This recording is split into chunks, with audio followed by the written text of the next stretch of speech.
And we're going to start this one with my Patreon and put that right up here in the chat. It's also in the bottom of the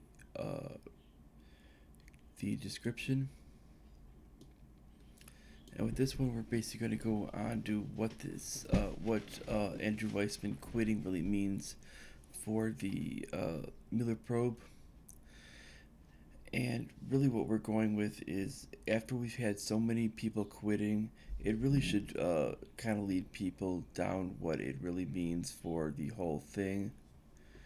And it really should lead people to understand that this is something to where they're quitting because it's kind of come to a point to where they know what it actually means for the actual outcome.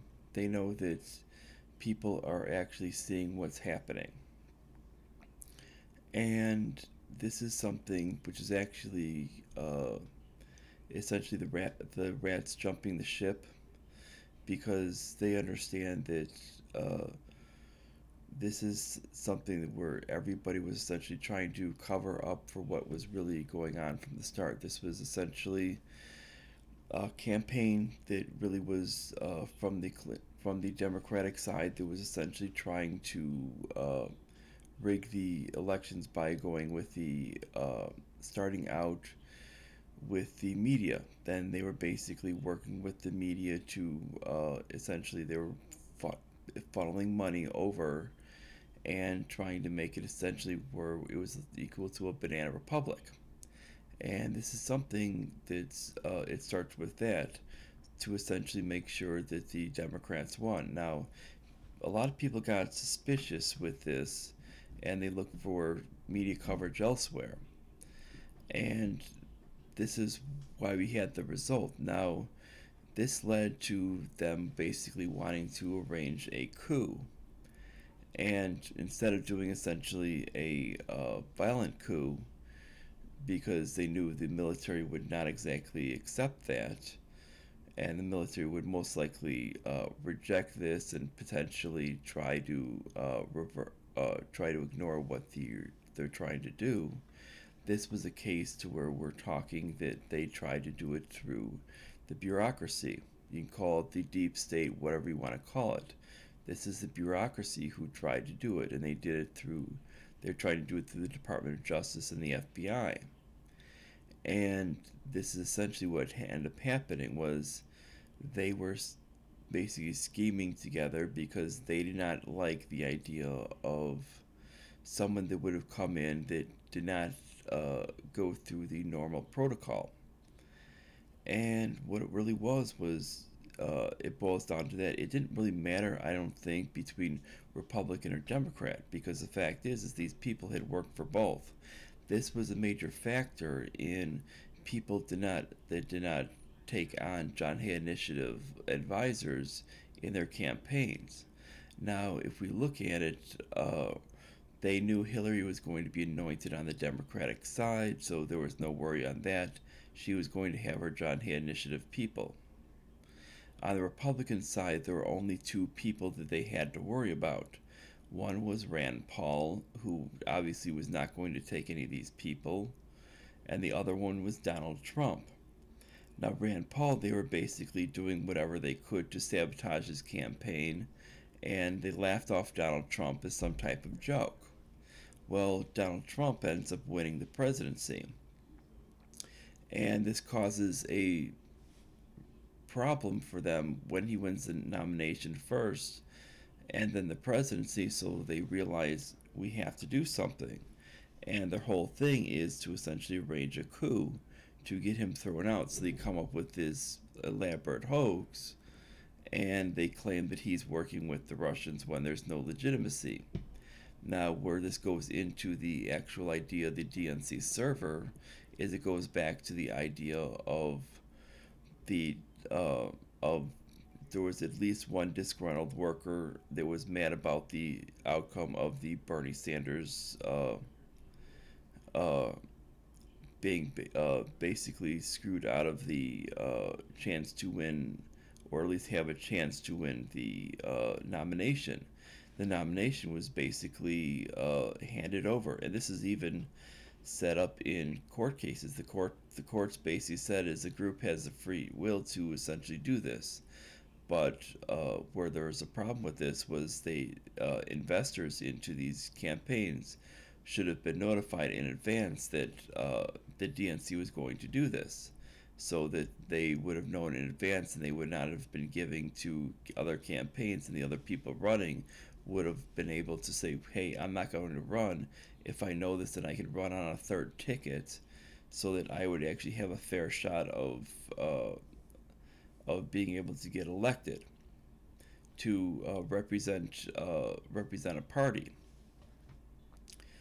And this would have been the case. And this is where a lot of people end up getting mad on this. And we know that this would have led to at least one person being very, very disgruntled. Now, we know at least Seth Rich was, and the outcome was Seth Rich was dead. We're not saying that DNC killed him, but he ends up dead.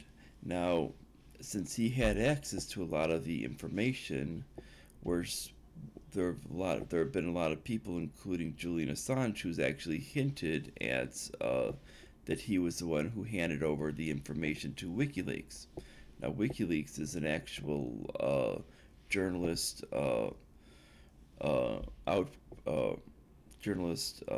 outlet for whistleblowers.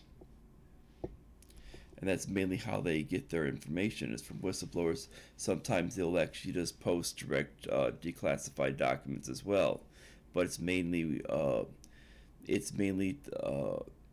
journalist out. They act as a journalist publication for whistleblowers and for declassified documents. For whatever documents get declassified, they will post them, and this is their major thing, is to basically keep the public aware. And they tend to be that first in line to do this for people, essentially acting almost as an AP wire for a lot of very, very important news. And this is the way they react. Now, we don't see now they're not any hostile non-state actor, as we would see like neoconservatives like Pompeo, or some people like Hillary Clinton who say they want him dead.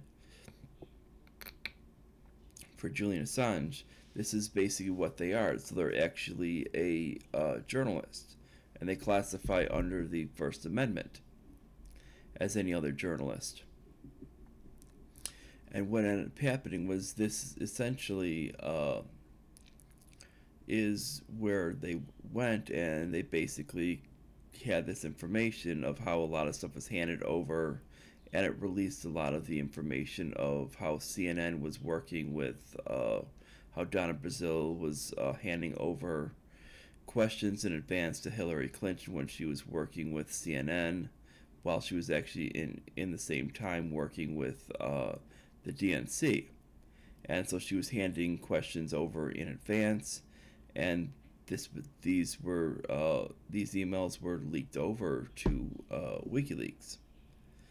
Now, these were basically shown to be based, the way the transfers were done is the only one to actually get this information over was William Binney, who was a former top official and whistleblower with the NSA. He's not some crazy conspiracy theorist, as people like Rachel Maddow are.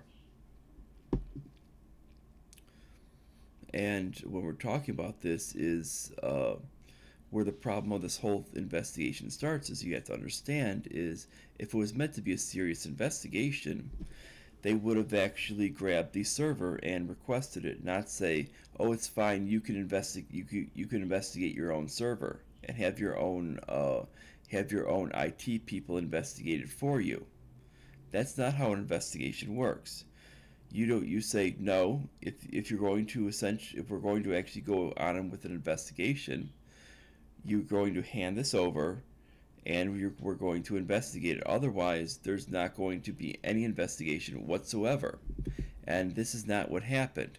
What they do is they said, okay, we're going to take your word for it, and whatever they come up with, we're going to do it. Well, they came up with this idea that it was some type of Russian election interference, and they came up with this type of garbage, and it was from their actual people, which is completely inaccurate because you're not going to get a legitimate thing from them because if there's any type of criminal activity on that server itself, they want to make sure to cover it up, and that's why most likely they didn't hand it over.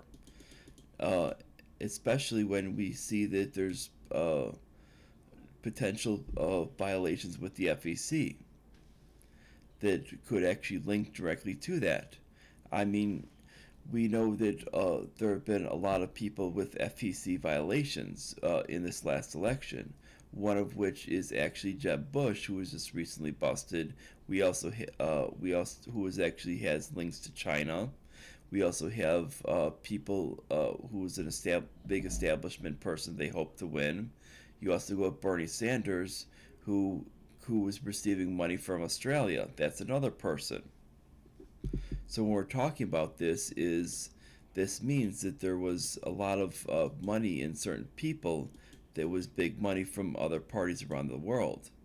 Now they didn't. Now when we started to look at the different things coming from Trump with it, they don't really have any true FEC violations. I mean, even the money, even the hush money with it is really at best really weak if you're going to call it an FEC violation, because it really was not. It's really not on that line, and that's really kind of weak at best.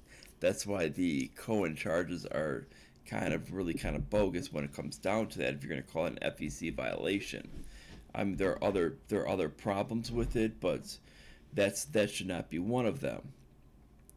Now, when we come down to this, is we see the DNC was not concerned with the implications on the implications it would cause with relations around the globe, and this is not surprising because we had the wild accusation that states that Hillary was basically making the accusation that she was willing to go to war over this and willing to actually launch bombs at Russia. Now, this is someone who's completely and utterly unhinged and insane. And when we look at this whole thing, is we could see that was a lot to do with the loss, because people don't want World War III. That's a major, that's one of the top countries for defense spending. That's within the top 10. And you don't want to essentially create a situation like that. And we do not know if we do that, if you're going to have the other NATO countries back us up. And that's the whole problem we need to realize, is that's not necessarily going to happen if we instigate something like that. They're going to probably say, you know what, we're out of this one, you're on your own, because you were the one that instigated this actual war. Now, when we get back to the idea of this, is this actually what we actually see from a lot of these people, of these individuals who've quit, is we've seen a lot of them, and their emails tend to lead that they had a serious problem with Trump winning and the voters who voted for Trump themselves, regardless of it being perfectly fine. And these have all been coming out through emails of these individuals. We see the Strzok and Page emails, and it shows that there was a serious problem with it.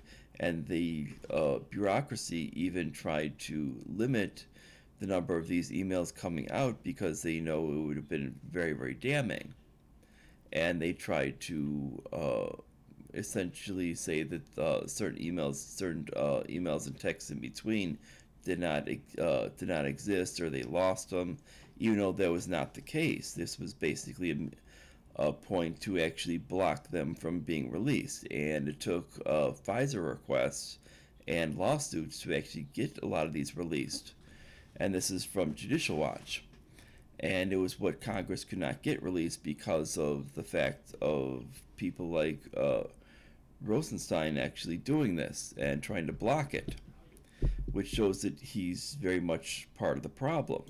And when we see people like him actually trying to record Trump to use the 25th Amendment to remove him, we could see very much so in that line that it's about him not having these people with that were part of the normal establishment, and they view it as an actual threat on their livelihood. And this is what it boils down to. They viewed it as an actual threat, and they wanted to overthrow the election. And so when we get down to the idea of, is this probe thing a hoax? Now, this was supposed to investigate any type of election interference. Now, the only election interference is actually shown as being valid that we actually know of was the release of the Billy Bush tape. Now, this was done by NBC, and we know it's done by NBC because they were the owners of it. And this is done right before the election, which means that was deliberately done for electioneering. That is election interference. And if they were doing any thing with it, they would know that basically is NBC Comcast would actually have been busted for election interference, and they would be starting to investigate those people. And if you start looking at the executives and some of the people at the top, where their money, where their political donations have gone, you would see decidingly it's to one side, and that's to the Democratic Party, and that they wanted Hillary to win. And you could see that would essentially boil down to the same thing, that they were trying to throw the election toward one side. You'll see with their programming as well that in some of the stations as well that they were trying to do this as well. When you saw programs such as Madam Secretary, and they were which was meant to be a copy of Hillary Clinton and trying to paint her in a positive light. And this is something that's very, very troubling. And if we're talking about painting Hillary in a positive light, we should realize that that's essentially a form of electioneering, and you can't do that from a media company. You must give actual equal time to both parties. And they were not doing that for Trump. Trump actually was made to actually pretty much leave his previous show. So with the actual rules of the FEC, and this is what ends up happening. So if it were actually created equal, he would have actually had them actually portray him in all these things, and them start to actually run a lot of his shows that he's done with The Apprentice, and start to run that with him in it now with Arnold Schwarzenegger, but run old episodes, and to make it even, or such things as I believe it was ABC that runs the other one, to actually run like during the time run movies such as like Home Alone 2, which features him in a cameo with it, run things like that to actually even the things out. And you have to even out actually in time if you're going to do that, and that's actually the rules. Now if you can't, you cannot actually show those things, or you're going to have to essentially stop that show during the election period. And that's where we get to the idea of electioneering, and you can't do that. That's actually election interference. And the reason why we know this is because there have been candidates even in local elections, such as even Steve McMichael when he was running for mayor in one of the towns in Illinois, Romeoville. He was running for mayor there, and he was made to actually quit his talk show on ESPN radio because the other candidate stated to the FEC that it was deemed as electioneering and election interference. And he was made to do that with it, which he was fine to do that because they couldn't give equal play time on this, and that caused the actual thing to where it would make it an even situation for the elections. Now, this is the way the elections are run from the FEC, and they're supposed to be run, where likenesses or the actual people themselves must be eliminated, or basically even time for each side. Now, this is why when we're looking at this is actually, we need to realize that the Mueller probe is a hoax. Now, why do we say it's a hoax? Because to this day, after 2 years, they have not found one link that the Russians actually did anything. Because because we can actually see the way we would actually note that there would actually be a difference in what the Russians did is the Russians would have targeted specific areas to actually make the points more worthwhile for Trump, to make sure that he barely won in states, and to make sure that he won by the amount that he did. Now, if this were the case, then the amounts secured between the electoral college and then the amounts secured if you broke it down by giving points per district and giving 2 at-large points per state, which should very well be different. And when we actually do those numbers, we actually find out that the numbers found on election night for the actual electoral college numbers at that time, before we got the faithless electors that actually went off and did their thing. If we actually take the numbers directly from the electoral college numbers, and we take it going from gaining 1 point per congressional district and 1 point, and then 2 points for each state at large for their senatorial representation, we would have actually found out that the actual total numbers between the candidates is identical.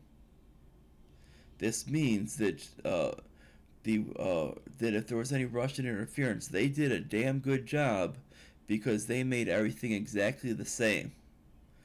Which means basically we could declare that there was no Russian interference, because if it's down to that exact amount, the exact number perfectly, they could never have, no country could ever do that. The amount of money that you would have to spend to interfere to that degree, to have that type of outcome, would be nearly impossible. You could never have that. That is literally impossible to have that outcome. What you would have is you would have a serious difference between those two numbers. You would probably have between 30 and 40. You could have between a 30 and 40 point difference if there were interference. You would have to have something like that between those two numbers. You could easily have, in a normal election, between up to like a 20 to 25 point difference just with that. But to see that it is exactly the same shows that basically nothing happened, and it was completely legitimate, and no country could have actually infiltrated it and changed anybody's mind. This means people were just basically voting the way they wanted to vote, and that's the only way it could have ever happened. So when we're talking about this, is the only outcome was that people voted the way they wanted to vote. And this is the way we must look at it. And this is why when we see all these people quitting, they're quitting because they're kind of realizing that there's potential criminal activity and criminal liability that they could be held for what they actually did in trying to establish a coup against the election. And understanding this, and that's the whole thing, because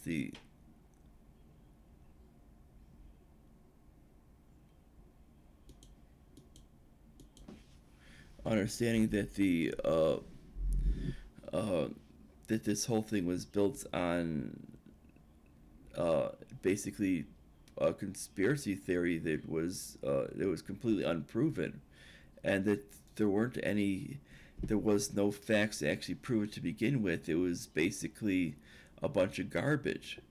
I mean, their stuff against RT was basically a show that if you look at the actual intelligence reports, this was actually, it was based on a show that actually ended before Hillary Clinton actually declared for president. So we know the actual show they blamed on RT had nothing to do with Hillary Clinton losing, because it actually ended, the actual show ended before she actually launched her campaign. And the actual person who actually has a new show on there actually has been critical to both sides. So that argument is not exactly very honest when it comes down to what you get. And if you actually look at RT America, we're talking that their actual coverage is all across the board. You get all spectrums of the arguments. It's very, very reminiscent to what CNN used to be. CNN used to give you arguments all across the board. Now, now we see CNN as completely, basically one type of argument. It's this far left, basically establishment garbage that is just completely off the handle and extreme and insane. And you have these people claiming they're telling you facts, and it's nothing but propaganda. And this is why people have, I mean, on the left and on the right, I mean, normal people have insulted this. I mean, when people say, oh, people that have insulted CNN are basically artists all from the right. Well, I hate to tell you, that's not true, because it was Jon Stewart who called them the Clown News Network. That's the one who coined the phrase. And when people try to say, oh, it's Mark Dice who's gone after them, well, Mark Dice is only one person with it. He wasn't the one who created the term Clown News Network. He was the one who basically reused it. But it was originally, who coined it was actually Jon Stewart. Jon Stewart's not exactly Mr. Right Wing. He's actually one who's embraced the left wing, and he's actually been actually quite surprised with how insane some of the people on the left have gotten. And that's just where he's at with it. So when we look at what some of these people are at, and it's basically what it is when people have rejected some of these corporate media groups, they've gotten quite insane on what's what the media is actually putting out. And you'll find people go, oh, you're just getting your news from RT. Well, the fact is RT is one of my sources. I get it from. The rest is from independent news. I do not get my news from corporate media, because the fact is they're not any good, because they will spit out complete corporate garbage, and they're not going to give you any facts, with exception of a couple of people out there. When you get people like Tucker Carlson, but beyond that, there's really nothing else. I mean, it's a lot of garbage. And then you'll have on Fox Business, you'll have Kennedy. That's about it. That's about what I support. When it comes to the other networks don't put up anything. And if you look at their ratings, there's a reason why they don't have any good ratings, because they don't produce facts. And I only base my arguments on facts. Now, when we look at this, they have this whole argument on Russian collusion has never been on facts. If they wanted facts, they would have investigated the server themselves from the start. They never did. This investigation has lasted over 2 years, and they've never produced one iota of facts. It's all been based on a conspiracy theory and a coup to begin with. People have actually dropped off this investigation team, and if you look at the investigation team, it's all people who have donated to the Democratic Party, and quite handsomely. The only other people who've been on it have actually been people who've not donated at all, and that's the actual team itself. When you look at people go, oh, Mueller's a Republican. Well, not quite. He spent most of his time as the FBI director with Obama, and he was one of two officials, including Hillary Clinton, then Secretary of State at the time, who delivered Russian samples to the who delivered uranium samples to the Russians in the Uranium One scandal. So when we're talking about it, he's as tied to the Democrats and their scandals as can be. So if he were to actually turn the tables and go after the Democrats, you can guarantee 100% they're going to take him down. He was also key on the Bush side for not going after the people involved with 9/11 and making sure to ship them out of town. So he's nothing more than another part of the permanent bureaucracy. He's not a hero. He's essentially part of the problem. This is why establishing him with it was key for these people.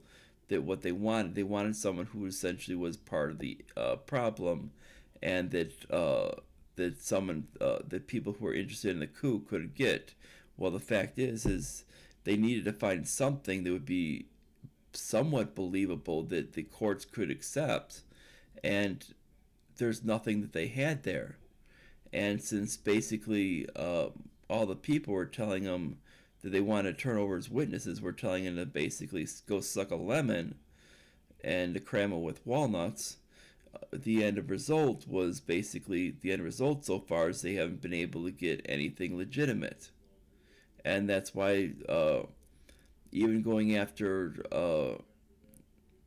the best they've been able to do is essentially an unfair punishment for Manafort, when essentially we're talking that Tony Podesta is guilty of the same thing, and they gave him immunity, and without even having to testify. They're not even having him testify. They never had him testify once, nor even wrote anything down. They just handed him immunity right away. Reason being is we're talking that he's essentially linked with the Democratic Party, and his group gave them a lot of money. When you had the Podesta brothers, essentially they've worked with the Democrats for a long time, and it doesn't matter that he's guilty of the same thing that Manafort is, of not registering as a foreign agent. The whole point was to essentially make sure that you crucify the Republican and you give the Democrat immunity. This is the whole point. This is why this whole idea of this investigation is hogwash. And we need to understand this, and this is where this whole point needs to come from. And this is why we need to what needs to happen is this thing needs to be shut down. And this thing was set up to basically remove Trump from office. Now, the reason why is because they know that guys like Mike Pence are neocons and will basically accept the idea of the John Hay Initiative people. Now, does the media really want Trump out? No. Do the Democrats really want Trump out? No, because it's the only thing in their platform right now is impeach Trump. You remove Trump and there's nothing else to go after. Your basic platform's gone. What do you stand for? Nothing. Then you have nothing left, and that's why essentially why when it comes down to it is why people like Jerry Nadler, are you going to impeach Trump? We need more evidence. Well, the fact is they know the evidence is not there, and they know there's never going to be the evidence there, and that's the whole point. And that's why all this is about outrage and trying to develop interest. They don't want Trump impeached. They just want to basically drum up interest for their party. And this is what they're looking at. Now, the bureaucracy is different. The bureaucracy itself wants Trump gone. They want Trump gone because the fact is it's against their interest. They know there's a potential if he basically starts listening to people more often, like Rand Paul, and ignores some of the people like ignores the neocons like Mike Pence, like John Bolton, like Gina Haspel, like Mike Pompeo. That's what'll happen is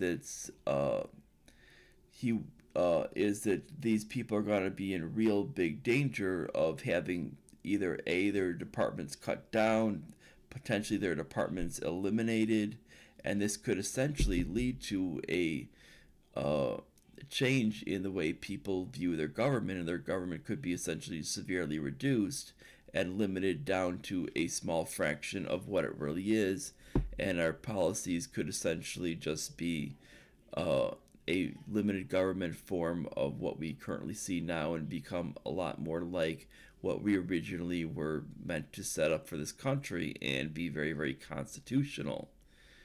And they fear that with their lives because they've gotten used to these cushy situations of no matter who is president, they can actually go through and keep their unconstitutional gigs going.